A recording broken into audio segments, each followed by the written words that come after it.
नमस्कार, तुम्ही बघताय सकाळ.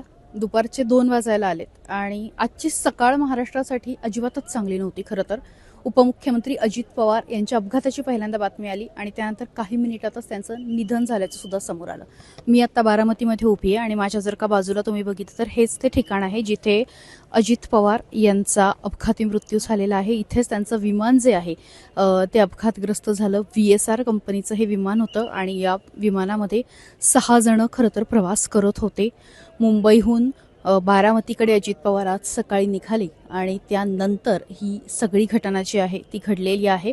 बारामतीच्या जवळ आले तोपर्यंत या प्रवासामध्ये कुठलीही अडचण नव्हती, पण त्यानंतर जसं जसं धावपट्टीकडे यायला लागले तसं विमान काहीसं हेलकावे खाऊ लागलं आणि त्यानंतर इथे जवळच धडकून त्याच्या बाजूला जर तुम्ही बघितलं तर अवशेष जे आहेत ते पडलेले आहेत आणि जवळच धडकून त्याचा अपघात झाला. जवळ काही घरं आहेत, तिथल्या लोकांनी हा संपूर्ण अपघात बघितलेला आहे. अत्यंत ही सगळी दुर्दैवी घटना आहे. महाराष्ट्रामधलं राजकारण अजित पवारांशिवाय पूर्ण होऊ शकत नाही अशा प्रतिक्रिया आता यायला सुरुवात झालेली आहे. पण तुम्ही जर आजूबाजूला बघितलं बारामतीच्या नागरिकांनी सुद्धा आता घटनास्थळाकडे गर्दी केलेली आहे आणि नेमकं काय झालं हा प्रश्न जो आहे तो आता अनेकांच्या मनामध्ये आहे. नेमका कशा पद्धतीने हा अपघात झाला हा सुद्धा प्रश्न आहे.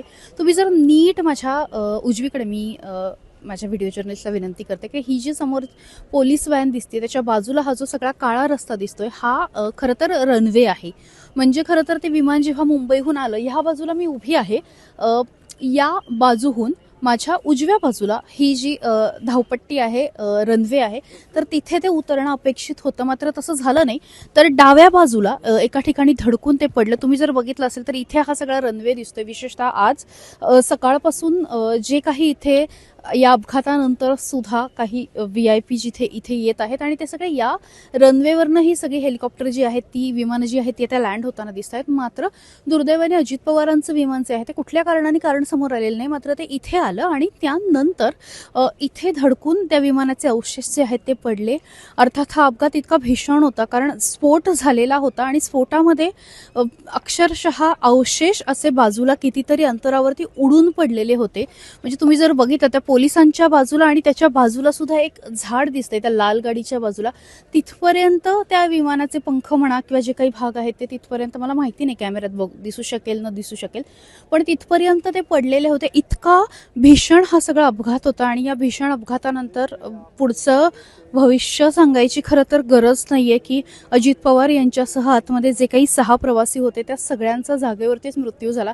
इथे आजूबाजूला राहणाऱ्या काही महिलांनी सुद्धा सांगितलेलं आहे की अपघात इतका मोठा होता की अक्षरशः म्हणजे तुकडे उडालेले होते अवशेषांचे आणि त्यावरती आम्ही काही ब्लँकेट्स वगैरे दिले. मात्र महाराष्ट्रासाठी आजचा दिवस अत्यंत दुर्दैवी आहे, बारामतीकरांसाठी दुर्दैवी आहे आणि या ठिकाणावरून आता पोलीस येत आहेत, वेगवेगळे अधिकारी येत आहेत. DIG सुधीर हिरेमठ सुद्धा काही वेळापूर्वी आले आणि नेमकं या अपघाताचं कारण काय आहे, नेमकं काय आहे, घटनास्थळी आता भेट दिली जाते.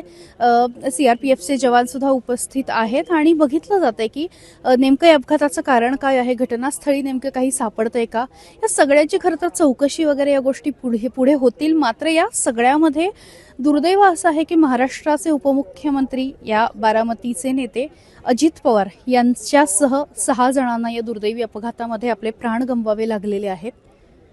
या पुढच्या अपडेट्स ज्या आहेत त्या आम्ही तुम्हाला देत राहू, पण तुर्तास व्हिडिओ जर्नलिस्ट अभिजित महामुनीसह मी नेहा सराफ, सकाळ, पुणे.